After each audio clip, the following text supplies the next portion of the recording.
Assalamualaikum warahmatullahi wabarakatuh. Jumpa lagi bersama saya Fajar Rohman Hariri di channel Dosen Deso.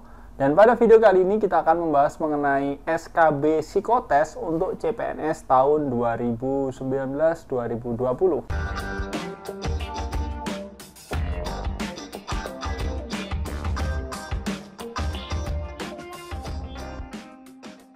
Sebelum saya lanjut ke pembahasan, saya mengingatkan teman-teman untuk yang ada tes psikotesnya, ya terutama di Kemenak, teman-teman bisa daftar di Ayo CPNS, nanti linknya saya taruh di bawah.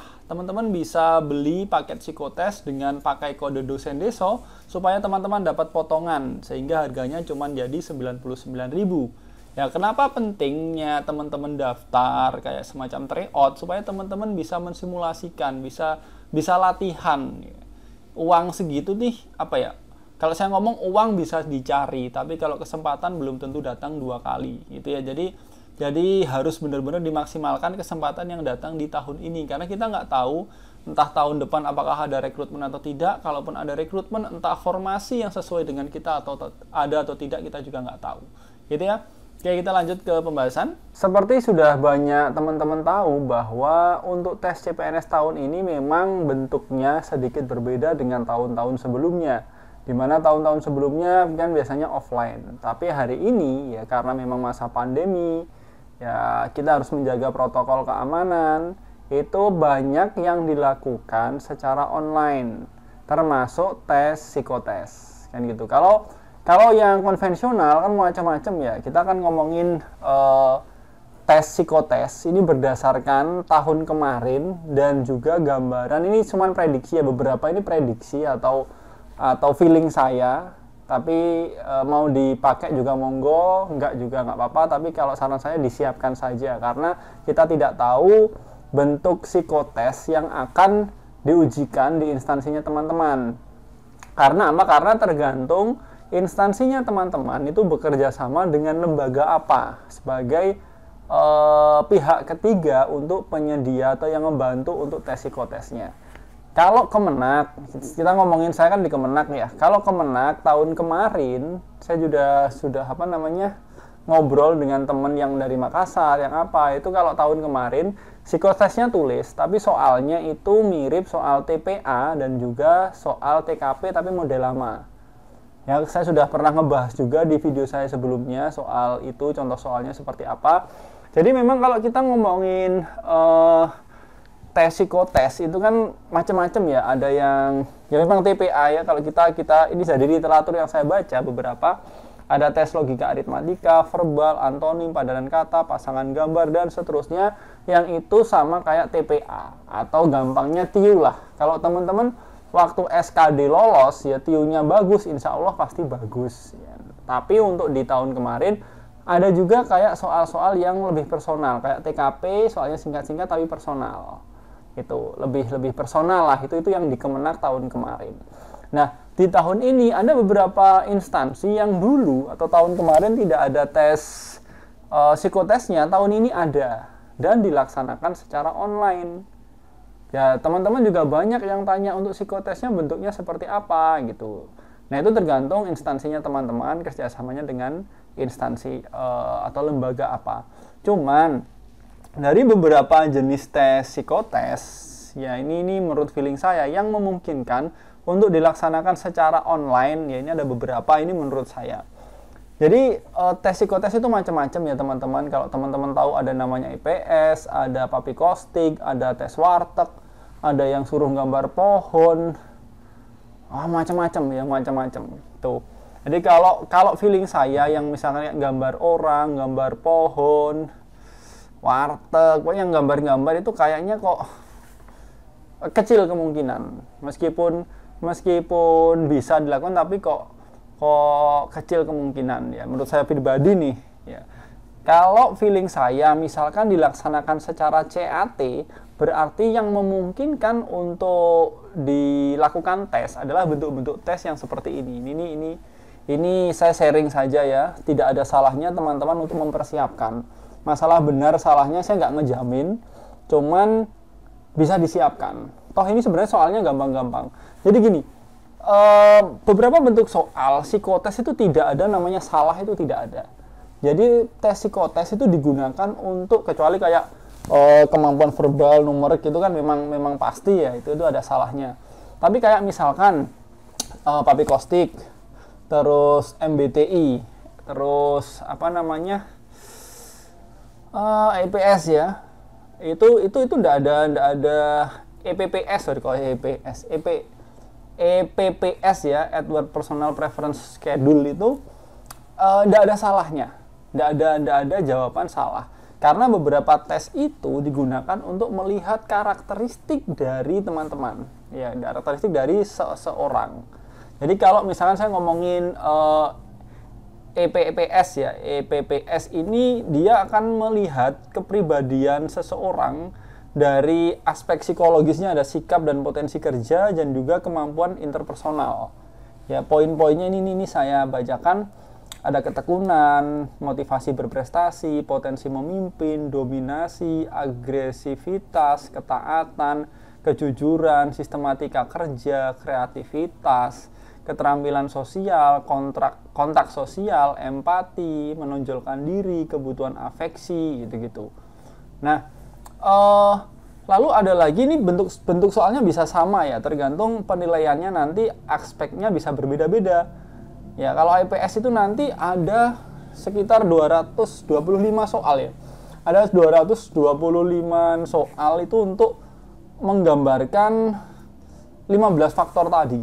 Jadi ada beberapa soal pernyataan, modelnya itu pernyataan. Jadi ada 2 pernyataan. Misalkan apa ya, misalkan ini ya. A, saya suka berbicara tentang diri saya dengan orang lain. Lalu ada pertanyaan B, saya suka bekerja untuk suatu tujuan yang telah saya tentukan bagi diri saya. Nah, teman-teman disuruh milih tuh antara A dan B. Ya, kalau di tes yang bentuknya kertas kayak Papy Kostick gini-gini biasanya ada isiannya ya, ada yang modelnya kalau Papy Kostick ada panah-panahnya itu. Kalau kayak gini, ini biasanya kita dikasih 2 pernyataan, tinggal jawab aja antara A atau B, A atau B atau B gitu.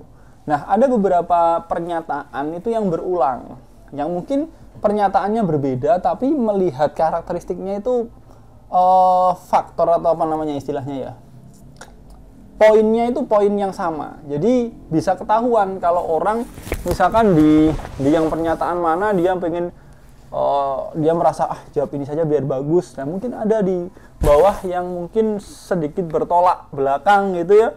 Jadi kadang bisa ketahuan kalau orang ini nggak konsisten atau bohong gitu, itu bisa ketahuan gitu. Itu kalau EPPS. Kalau Papy Kostick juga ada. Kalau Papy Kostick ini faktornya banyak ya, yang apa namanya, value-nya yang dinilai. Ada peran pemimpin, mengatur orang lain, membuat keputusan, membantu atasan, kebutuhan mengikuti aturan dan pengawasan, peran sibuk, peran penuh semangat, peran orang yang teoritis, bekerja dengan hal yang rinci, peran mengatur, kebutuhan diperhatikan, kebutuhan untuk diterima dalam kelompok, kebutuhan kedekatan dan kasih sayang, peran hubungan sosial, kebutuhan menyelesaikan tugas secara mandiri, kebutuhan berprestasi, peran pekerja keras, kebutuhan untuk berubah, kebutuhan untuk agresif, lalu peran pengendalian emosi. Nah, kalau ini ada 20 ya, kalau punyanya Papy Kostick gitu ya. Nanti ada soal-soalnya, saya senang bekerja dengan cepat dan hati-hati gitu. Jadi ada yang modelnya 2 pernyataan atau 1 pernyataan, lalu teman-teman ngejawab iya atau tidak gitu, atau memberi nilai 1, biasanya gitu. Ya, bentuk-bentuk soalnya bisa berbeda. Selain ini ada juga MBTI. MBTI itu singkatannya, ini saya harus baca ya, ini nggak hafal. Myers-Briggs Type Indicator. Kalau MBTI itu dia ngelihat, sama juga ada pernyataan, terus kita ngasih 1 gitu ya, misalkan 1 kalau atau iya tidak gitu ya, di beberapa pernyataan itu. Nah, nanti masing-masing pernyataan itu akan mewakili kepribadian tertentu gitu, sama kayak yang tadi juga gitu. Tapi kalau MBTI itu ada 4 skala fungsi utama, yaitu extrovert atau introvert, sensing atau intuisi, thinking atau feeling, judging atau perceiving gitu. Jadi dibagi ada 4 ya, lalu orang akan ketahuan. dia extrovert atau introvert, dia sensing atau intuition, dia thinking atau feeling, dia judging atau perceiving. Nah, nanti ini akan membentuk kalau 4 ya, ada 2-2 kan. Nanti ada sekitar 16 kepribadian yang bisa dilihat dari MBTI ini. Misalnya dia extrovert, sensing, thinking, judging, atau extrovert, sensing, thinking, perceiving gitu. Itu bisa dilihat. Nah, di dalam tes psikotes itu kalau yang bentuk-bentuknya pernyataan seperti ini, sekali lagi sebenarnya tidak ada jawaban salah. Ya, jawaban salah. Ini akan, tipsnya adalah teman-teman, jadi gini. Perusahaan atau instansi atau misalkan pemerintah akan membuka lowongan untuk formasi A, gitu kan ya. Nah, formasi A ini ya pengennya orang dengan kepribadian seperti apa. Gitu. Jadi nanti dilihat dari hasil tes-tesnya psikotes tadi yang misalkan pakai EPPS, Papikostik atau MBTI, itu dilihat oh orangnya di front end atau front office ya, front office gitu, front end. Front office berarti butuh orang yang seperti apa, karakteristiknya seperti ini nih. Nah, dicocokkan dengan hasil tesnya teman-teman. Oh, yang cocok orang ini gitu. Itu kalau bentuk soal seperti ini. Beda kalau soalnya kayak yang punyanya Kemenak, yaitu itu pasti kan ya hampir kayak TPA, TIU gitu-gitu, kemampuan verbal, kemampuan numerik, kemampuan gambar itu ya, figural macam-macam gitu. Jadi itu gambaran tes psikotes. Kalau tahun lalu yang saya tahu ya di Kemenak seperti itu. Kalau yang tahun ini beberapa instansi kan baru nih tahun ini ngadain psikotes ya, ditambahin psikotes. Nah, kalau feeling saya yang memungkinkan yaitu tadi. Nah, kalau bisa ya disiapkan saja. Jadi PR-nya teman-teman lihat formasi ini itu butuhnya kira-kira orang kemampuannya seperti apa. Ya, nanti dilihat pakai skalanya MBTI atau Papikostik atau EPPS. Oh, ternyata butuh yang ininya yang tinggi nih. Jadi pernyataan mana yang saya nggak boleh nilainya rendah. Nah, itu bisa disiapkan kayak gitu. Kalau yang kayak punyanya Kemenak, ya teman-teman bisa belajar ya TPA, TIU gitu-gitu. Atau bisa juga belajar di AYO CPNS. Jadi website AYO CPNS itu ada tryout untuk psikotes. Ya, untuk psikotes. Jadi teman-teman bisa latihan di situ. Ada waktunya juga, jadi bisa mensimulasikan. Nah, itu teman-teman juga harus latihan itu. Nanti linknya saya taruh di bawah, bisa daftar. Kalau bisa biar dapat potongan pakai kode dosen deso, nanti dapat potongan 26.000. Oke, mungkin gitu teman-teman untuk video kali ini. Kurang lebihnya mohon maaf. Semoga teman-teman yang lolos SKB diberikan kelancaran dan kemudahan ya. Lancar terus sampai dapat NIP. Oke, saya Fajar Roman Hariri. Wassalamualaikum warahmatullahi wabarakatuh. Bye.